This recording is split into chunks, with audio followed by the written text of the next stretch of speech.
Morning class 11th class political science के अंतर्गत कुछ महत्वपूर्ण प्रश्न है बेटा। पिछले 8 अगस्त को भी मैंने आपको कुछ 10 क्वेश्चंस आपके लिए निकाले थे और इस समय भी जो है मैंने आज भी 10 क्वेश्चंस आपके लिए लाया हूँ। तो बड़े शॉर्ट क्वेश्चंस हैं, इसको आपको समझना जरूरी है और जानकारी भी होनी बहुत जरूरी होती है। तो मैं यहाँ पे शुरू करूँगा आपके लिए।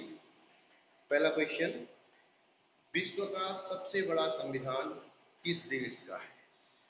संविधान मीन्स कॉन्स्टिट्यूशन। संविधान नियम और कानूनों का एक संग्रह होता है जिसका सभी को पालन करना पड़ता है और उसी के अनुसार जो है देश का शासन चलाया जाता है।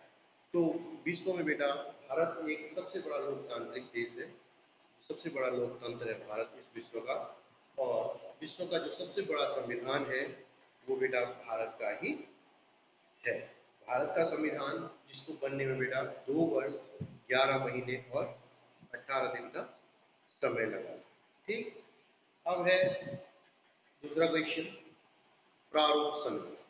प्रारूप समिति बेटा ये होती है कि जैसे हम कभी घर बनाते हैं तो घर हम ऐसे ही नहीं बना देते कि भाई घर बनाना है और शुरू हो गया, हमने कहीं भी चुनाई करनी शुरू कर दी। नहीं, पहले हम उसके लिए प्लान करते हैं कि भाई हम कितने कमरे बनाएंगे, किसका दरवाजा कहाँ पे खुलेगा, एक नक्शा बनाते हैं।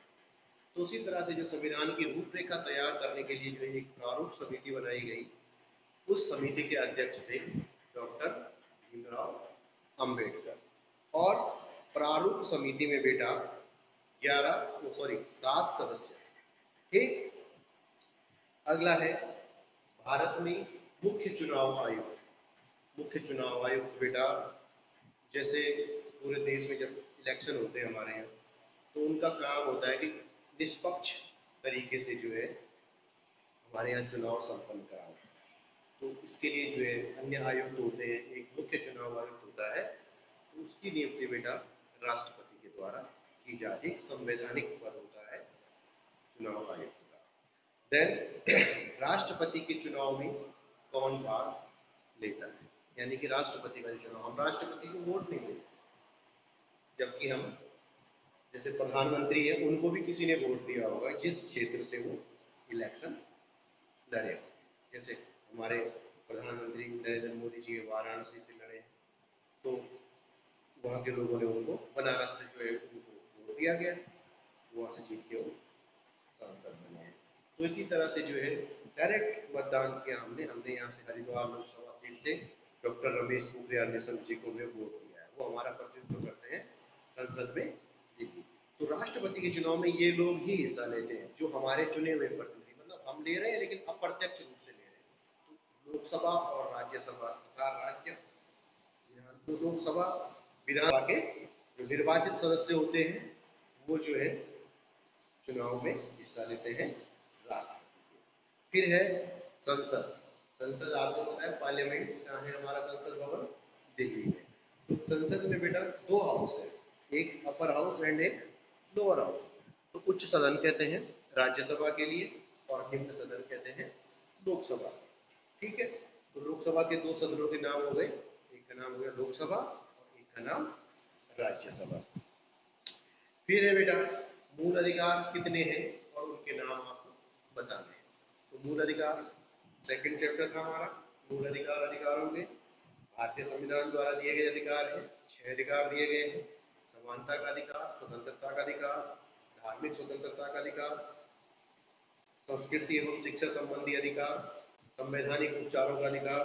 तो ये जो हमारे संविधान में हमें 6 अधिकार दिए हैं। तो इस तरह से जो है इनके ये नाम मैंने आपको बता दिए। अधिकार क्या होते हैं? अधिकार हमारे विकास के लिए अत्यंत आवश्यक होते हैं, बहुत ही जरूरी है हमारे व्यक्तित्व के विकास के लिए, चतुर्मुखी विकास के लिए। मतलब बिना अधिकारों के जो है व्यक्ति का जीवन आगे नहीं बढ़ सकता। तो एक हमारे भारत को जो है हमारे भारत के संविधान में जो है हम लोगों को क्या किया है, अधिकार संपन्न नागरिक बनाया है। ठीक है बेटा। फिर है एक क्वेश्चन और है कि 44वां संविधान संशोधन जब हुआ तो उसके द्वारा किस अधिकार को जो है मूल अधिकारों की सूची से हटा दिया गया। अब आप कह रहे हैं मूल अधिकार तो 6 है, अब पहले बेटा मूल अधिकार 7 हुआ करते थे, उसमें संपत्ति का अधिकार भी था, तो संपत्ति का अधिकार जो है हमारी सरकार ने हमारे संविधान में जो है संशोधन करके उसको मूल अधिकारों की सूची से हटा करके सामाजिक अधिकार उसको बना दिया गया है। क्योंकि फिर आय से अधिक संपत्ति के मामले होते हैं लोग जो है, फिर हम उनके जब अधिकार होगा तो हम किसी को जो है कह नहीं सकते कि तुमने इतने पैसे कहाँ से लाए। आय से अधिक संपत्ति रखने के मामले कैसे दर्ज होंगे? तो इस तरह से संपत्ति का अधिकार भी जो है हटा दिया गया। फिर भूमि अधिग्रहण, सरकार को कभी जमीन की आवश्यकता पड़ती है तो अगर अधिकार होगा मेरा तो मैं उनको नहीं दे, तो ये संवैधानिक अधिकार है, मैं नहीं दे सकता हूँ। तो भूमि अधिग्रहण के लिए, जब आय से अधिक संपत्ति रखने के लिए, तो इस तरह से जो है लोगों को कैसे रोके, तो इसलिए जो है 44वां संविधान संशोधन करके संपत्ति के अधिकार को हटा दिया। फिर है मूल अधिकारों की गारंटी और उनकी सुरक्षा कौन करता है? हमारा संविधान। संविधान ने हमें पूरे अधिकार दिए हैं और उनकी सुरक्षा के लिए भी जो कानून निर्माण होता है वो संविधान के द्वारा ही होता है। ठीक है बेटा।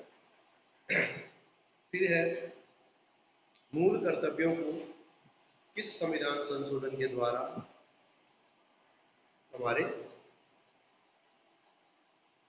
संविधान में जो है किस संविधान संशोधन द्वारा मूल कर्तव्यों को जोड़ा गया? मूल कर्तव्यों को जोड़ा गया बेटा 42वें संविधान संशोधन के अंदर। फिर लास्ट क्वेश्चन है आपका, इस राजनीति शास्त्र के जनक कौन है? फादर ऑफ पॉलिटिकल साइंस, तो आप लिखेंगे अरस्तु। कौन है? राजनीति शास्त्र के जनक अरस्तु है। ठीक।